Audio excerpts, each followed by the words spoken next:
in association with mutual funds. सही है।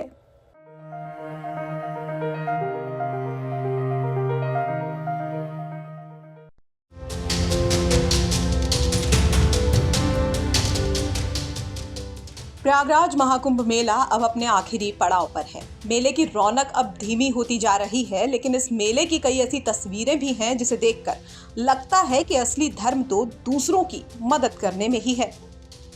ये है ननकू। बिहार के इस्लामपुर के रहने वाले ननकू की उम्र करीब 65 साल है। सबको कुंभ स्नान को जाते देखकर ननकू की भी इच्छा हुई कि वो भी अमृत स्नान को पहुंचे। इसलिए अपने गांव के ही कुछ लोगों के साथ मिलकर ननकू इस्लामपुर से प्रयागराज पहुंच गए। लेकिन काफी भीड़ की वजह से ननकू जमीन पर गिर गए और चलने में भी असमर्थ थे। लेकिन मौके पर मौजूद सुरक्षा में तैनात अफसरों ने उन्हें भीड़ से उठाया और किसी तरह बाहर निकाला, जिसके बाद ननकू को एक पंडा जी ने अपने पास शरण दी और उनके इलाज से लेकर भोजन तक की व्यवस्था की। वहीं इनके साथ आए लोगों ने इनका काफी इंतजार किया और फिर अपने गांव लौट गए। लेकिन अब ननकू के परिवार को उनका पता चल गया है और अब इनका भतीजा इन्हें लेने आ रहा है।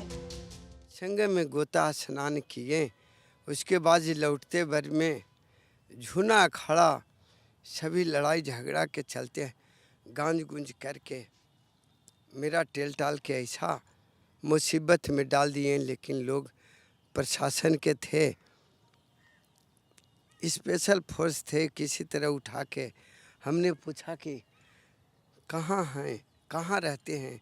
हम कि शास्त्रीपुर के रेलवे स्टेशन पुराने लाल झंडा एक हमारे महाराज हैं, उन्हीं के पास जाना है। उन्हें 19 नंबर सेक्टर में भेज दिए, मुर्गी मार्ग में, मुक्ति मार्ग में।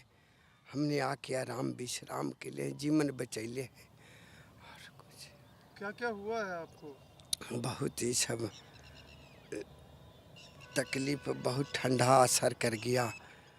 आप अकेले आए थे, आपके साथ और लोग आए थे? जी ना, वो सब चले गए, जो आए थे जो वो चले गए देख के। लेकिन वो नहीं समझ पाए कि इनके पास इतना समस्या हो जाएगा, तो सब वो लोग चले गए। बाकी हम तकलीफ़ के कारण अटैक की कोई इंक्वायरी भी नहीं आए, न किसी भी गए। सब जीवन बचा के रखे हुए हैं, अपना समझ के, पारिवारिक समझ के रखे हुए हैं। जब चाहे तो इन्हें आस्था, धर्म और संस्कृति का ये महासंगम सिर्फ स्नान का केंद्र नहीं है। ये हमें दया, प्रेम, दान और एक दूसरे के लिए हमेशा खड़े रहने की भी सीख देता है। ननकू इतने दिन से अपने घर नहीं पहुंच पा रहे थे क्योंकि उनके साथ वालों का मोबाइल स्विच ऑफ हो गया था।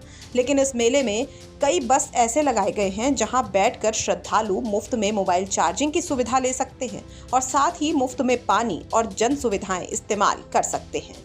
बाकी सब सही है। कैमरामैन शुभम बावा के साथ कृपाशंकर झा की रिपोर्ट, यूपी तक।